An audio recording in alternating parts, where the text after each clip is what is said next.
নমস্কার, কেমন আছেন সবাই? আশা করি সবাই খুব ভালো আছেন।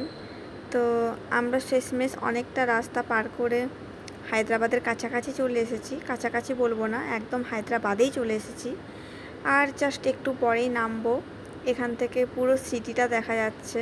আর অপূর্ব লাগছে দেখতে, দারুণ লাগছে দেখতে। আমার তো খুবই ভালো লাগছিল, কারণ আমার প্রথমবার এটা। আর অনেকের কাছেই শুনেছিলাম যে ওঠার সময় এতটা বোঝা যায় না, বাট নিচে যখন ল্যান্ড করে তখন নাকি ভালো রকম ঝাঁকুনি দেয় বা বোঝা যায়।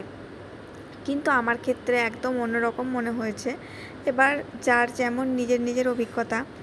আমার তো ওঠার সময় ওই যে বললাম, আগের ভিডিওতে বলেছিলাম যে আমার ওঠার সময় অনেকটা মানে দোলাভাব বা ওই যে নাগরদোলায় চড়লে যেভাবে মনে হয় আমার ওরকম লেগেছে। কিন্তু আমার নামার সময় মানে ল্যান্ড করার সময় আমার এতটা কিছু মনে হয়নি, কিন্তু মানে নর্মাল লেগেছে।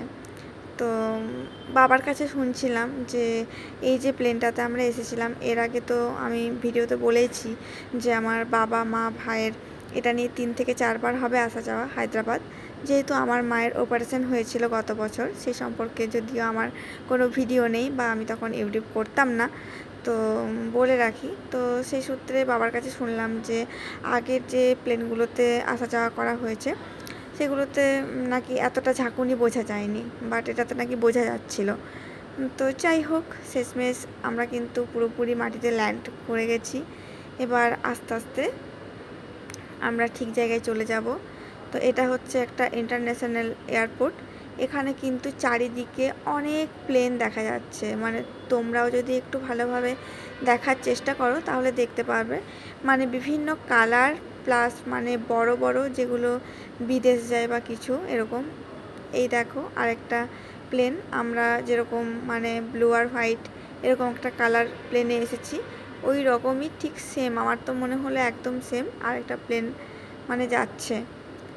তো এখানে দেখছিলাম যে এয়ারপোর্টটা অনেকটাই বড়। যতই হোক এটা একটা হায়দ্রাবাদ মানে ইন্টারন্যাশনাল এয়ারপোর্ট, তাই। তো আস্তে আস্তে আমরা প্লেন থেকে নেমে গেলাম। নেমে অনেক মানে কিছু বাকি থাকে, অনেক বলবো না, কিছু জিনিস বাকি থাকে।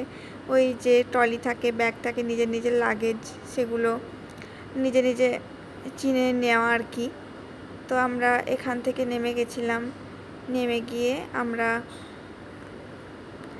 এসে একটা মানে এসি বাসে আমরা উঠেছিলাম। মানে এসি বাস থেকে আমাদেরকে এয়ারপোর্টের মধ্যে অন্য এক জায়গায় নিয়ে যাওয়া হলো, এটাই নিয়ম আর কি। তো এয়ারপোর্টের ভিতরে একদম চলে এসেছি। সেখানে আমরা হাঁটছিলাম। ভেতরটা বেশ বড় সড়ো, মানে একদমই অন্যরকম, খুব ভালো লাগছিল আর কি। আর আমার সাধারণত খুব একটা বাইরে যাওয়া হয় না, মানে না কোনো রিলেটিভ বাড়ি যেতে পছন্দ করি না বাইরে খুব একটা কোথাও ঘুরতে যাওয়া হয়। ঘুরতে যেতে পছন্দ করি, কিন্তু মানে মানুষের অভাবে, মানে কার সাথে যাব সেই অভাবে যাওয়া হয় না। তাই অনেক দিন পর বাইরে এলাম, তো ভালো লাগছিল কিছুটা।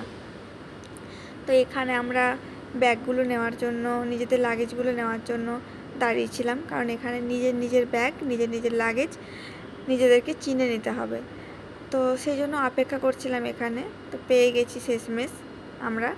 এবার এখান থেকে আমাদের মানে গাড়ি বুক করা ছিল, যেহেতু এর আগে আমার বাবা মা ভাই এখানে এসেছে। তো যে লজে ছিল ওরা আগের বার, তো সেই লজের যে মালিক, সেই মালিকের সাথে কন্ট্যাক্ট করেছিল। তো উনি এসেছিলেন নিজে নিতে। তো সেখান থেকে আমরা যাচ্ছিলাম। রাস্তাঘাট ভীষণ পরিষ্কার পরিচ্ছন্ন, খুবই সুন্দর, মানে এতটাই সাজানো গোছানো, মানে কি বলবো, অনেক বড় জায়গা আর বড় বড় ফ্ল্যাট, খুবই সুন্দর আর পরিষ্কার পরিচ্ছন্ন। আমাদের এদিকে যে এতটা ধুলো, মানে ওয়েস্ট বেঙ্গলে এদিকে ধুলোটা কিন্তু এতটা নেই। আর এই গাড়িতে এসি গাড়ি, তো তাই এসি গাড়িতে যেতে যেতে আমার অনেকটাই মানে মাথা ধরার মতো হয়ে গেছিলো, মানে ওটা আমি সহ্য করতে পারি না আর কি। তো এখানে ভিডিওটা শেষ করলাম, আবার পরবর্তী